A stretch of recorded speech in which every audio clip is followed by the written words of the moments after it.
everyone, and welcome back to Teaching English to Kids, a journey of fun learning. I'm your host, Paola Pando. Last week, we talked about the incredible power of the storytelling brain.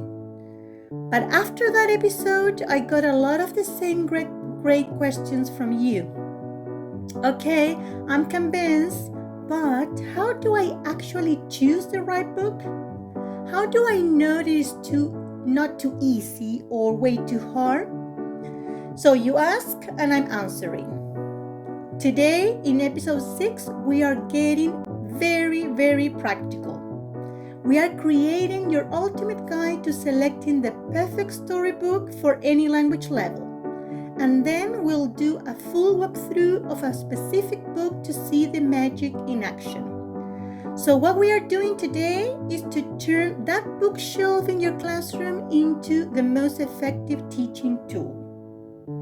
We know from last week that stories provide rich and comprehensible input. So that language that is just a little beyond what the child already understands, or what Krashen calls +1. Remember I+1. We have mentioned that several times. So the key is that the +1 means new language. Too much new language, it becomes incomprehensible and frustrating. But too little, there's no language acquisition happening, and not challenging enough to attract a student's attention. See? So what we really need is the Goldilocks principle for book selection. So we need a book that's not too hard, but not too easy. It's just right. See? We can find it by looking at these 3 key ingredients. So forget guessing. So use this simple evidence-based framework and you will get the perfect book for your classroom. So are you ready to start? Okay, let's start. Step 1. Analyze visual support. This is your number 1 tool for making input comprehensible. Academic research, particularly from scholars like Ellie on book plots, shows that illustrations are not just decorative. They are actually fundamental to vocabulary acquisition.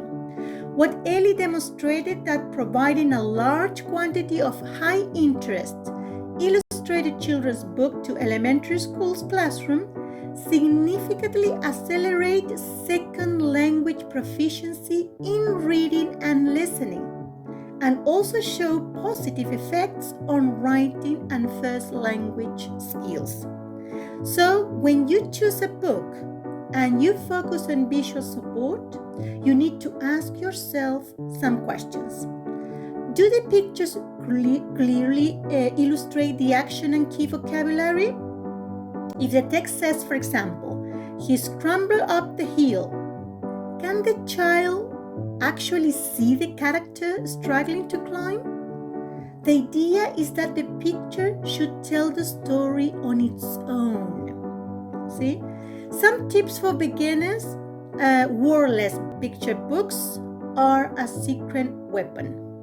So they allow you to input language at the exact level of your student. So less words, more pictures in case of very beginners. Great. So step 1, visual support. It's not just decorative. Remember Ellie's research. So that is demonstrated that improve language acquisition, reading and listening skills in second language, and actually improve L1. Great. And for beginners, more pictures, less words. Step 2.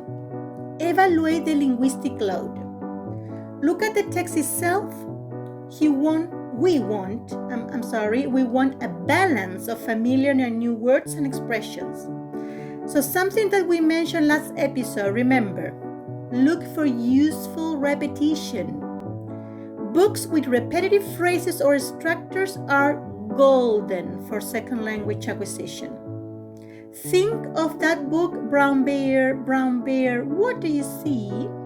The Three Little Bears, that's the name of the book, but the expression, the repetitive phrase was always, brown bear, what do you see? So this repetition, a key feature of total physical response storytelling, provides building practice and builds confidence. So useful repetition must contain the book you choose for your classes. What's another one? Scan for +1 vocabulary. So quickly you had to read the story. Are there a handful of new, useful words that can be easily demonstrated through the pictures or your actions? Remember TPR? You want a few strategic challenges, but not a whole dictionary. So what is the gold rule? So a good rule of thumb is that the 90-95% of the language should be comprehensible to the students for optimal acquisition. So if there is a line with 10 words, 9 of them should be comprehensible for the students. Good, so we have step 1 and 2. 1, visual support, very important illustrated books. Number 2, step 2, so check vocabulary and language in general terms, so be repetitive, and the +1 vocabulary is important but not very challenging. Remember the rule of 90-95%. Step 3, assess the connection factor. So finally, based on the work of educational researchers like Stephen Krashen, like in affective filter, learning happens best when students are engaged and relaxed. So you need to ask these kind of questions. Is the story compelling? Is it about a topic they care about? Like, I don't know, animals, machines, friendships, etc. Is it culturally relevant or open-ended? Can the children see themselves in the story, or is it universally relatable? See? If you can say yes to these 3 steps, you found a winner. So let's review. Step 1, you have to check visual support. That must be very clear. See? So that the pictures must tell the story on its own. Number 2, vocabulary, language in general, very repetitive, vocabulary not difficult. See, so the things that they can figure out, they know most of the words and expressions the book contains. See, so that otherwise it's impossible to understand. And number 3, connection. See, it must be meaningful for the students, familiar, close to them. They should see themselves in the story, etc. So, but I know that you are worried about the classroom. So let's make this real. Let's apply our framework to a classic book that I mentioned actually last episode, the Eric Tales, The Very Hungry Caterpillar. This is like a masterclass in just write books for early learners. So why? Because step 1, visual support, it's perfect. The caterpillar is visible on every page. The food is clearly illustrated and labeled. The holes in the pages provide a tactile and visual clue. So the pictures completely support the text. So check 1, step 1, perfect. What about step 2, linguistic load? This is where it shines actually. So this book has a lot of useful repetition. The phrase on for the day of the week and he ate through is repeated, reinforcing days and sentence structures all the time. What about another key, that +1 vocabulary? For beginners, the +1 might be the food words. So apple, pear, cupcake, etc. For slightly higher levels, it could be the concept of the life cycle. For example, the egg, the caterpillar, the cocoon, the butterfly. So the core structure remains familiar and allowing focus on the new words without any trouble. See? So useful repetition, step 2. So language checking, useful repetition and vocabulary +1, check. That's perfect in this book. And step 3, connection factor. So it's a story of transformation and eating a lot of food. So what kid can relate it to that? Everyone. So we check as a universally engaging book. See? So imagine this is a story time in your classroom. So let's do like a mini demo. What are the steps you should follow when you are telling a story to your kids? So first, a pre-reading activities. There are 2 things you have to take into account. Don't forget that. First, invite the students to look at the cover. So you can ask simple questions to activate prior knowledge. Remember that the activation of prior knowledge is essential for language acquisition. So you can ask some questions. So point the cover and say, what's this? This is a caterpillar. Do you know caterpillars? Have you seen them in your yard, in your garden, somewhere? Let's see what happens to this caterpillar. Or you can ask, what do you think the story is about? Or what's the story about? That's it, simpler. So remember to use TPR for some concept. So you can represent the caterpillar moving your hand, for example. What's another thing you have to take into account when you pre-read some stories? You have to teach 3 or 4 words that they are in the story. So the idea is to help students comprehend later. See, so that they know some words, but also maybe they don't know some words. So, but 3 or 4 words, no more than that. The rest, the idea is they can figure out while reading. See, good. So the pre-reading part. So you activate prior knowledge, ask questions, introduce 3 or 4 words, vocabulary to help comprehension. Great. So you have your pre-part. What about while reading or during reading? What you normally do in this part is reading, of course, and point to each fruit, count the fruits, dramatically say, but he was still hungry. Change your voice because that could be slow and tired, for example, when he gets a stomachache. Of course, use all the time TPR, so you can rub your stomach and invite the students to do the same when they say he's still hungry. See?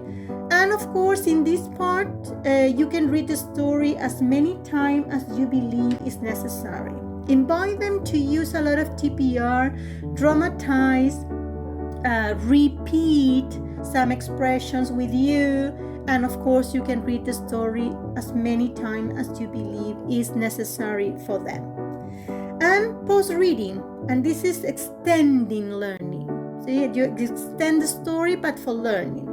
So what things you can do? Some simple things. You can retell the story using some picture cards and ask them to organize the story in sequence. So you can use some prompts like, for example, first, next, then, or last, or finally, depends on the level of your students. But you can focus on creating and organizing the sequence. You can ask questions to check comprehension, of course. What did he eat on Monday, for example? What happened first and then to the caterpillar? I don't know. You can create 4 or 5 questions to ask.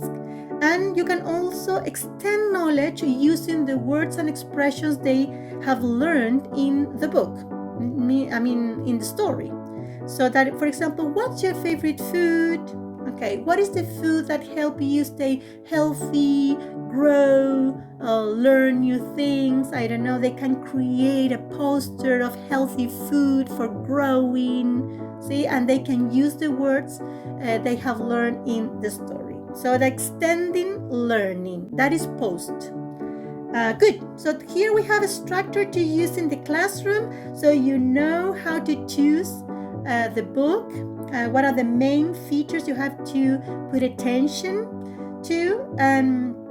This walkthrough makes the language memorable, comprehensible, and fun. See, we have the 2 parts you need in storytelling time. So the next time you are in a library or in a bookstore, remember your 3-step framework: pictures, repetition, and connection. This takes the stress out of choosing and ensures every story you read is a powerful step toward language acquisition and fluency. Reading is about fluency. So next week, we'll tackle another big question in English language teaching for kids: music and songs. How these activities can help students to acquire this second language naturally. That is the most important. So the same way you acquire your mother tongue, that is the way you should teach kids and help them acquiring the second language. As usual, guys, if this was helpful for you, please share the podcast with a colleague who loves the stories as much as you do and wants to improve their teaching with kids. Thank you very much for the important work you do every day in your classrooms. And now, go find that just right book and watch the magic happen in the classroom. Happy teaching, everyone, and I hope to see you next week. Bye, everyone.